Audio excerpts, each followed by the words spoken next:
শহর থেকে একটু দূরে জঙ্গলের মাঝে একটা পুরনো দোতলা বাড়ি।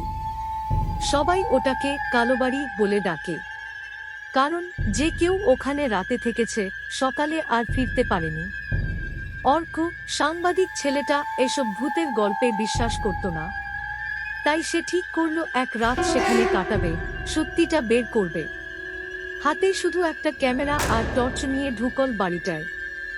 বাড়িটা ভেতরে ঢুকতেই ঠান্ডা একটা হাওয়া তার মুখে লাগলো। দেয়ালে ফাটা রং, পুরনো ছবি, যেগুলোর চোখ যেন তাকিয়ে আছে ওর দিকেই। হঠাৎ ওপর তলা থেকে টপ টপ করে জলের শব্দ আসতে লাগলো। অর্ক ধীরে ধীরে সিঁড়ি বেয়ে উঠল। উপরে একটা ঘরের দরজা আধখোলা।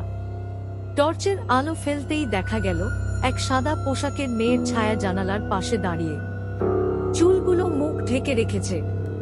কে ওখানে? অর্ক চিৎকার করল। কোনো উত্তর নেই। সে দরজাটা ঠেলেই ভেতরে ঢুকল, কিন্তু ঘরটা একদম খালি।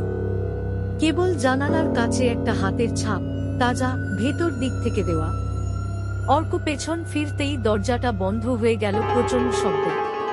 টর্চ নিভে গেল। অন্ধকারে শুধু একটা ফিসফিসে আওয়াজ শোনা গেল। তুমি তো বলেছিলে ভূত বলে কিছু নেই।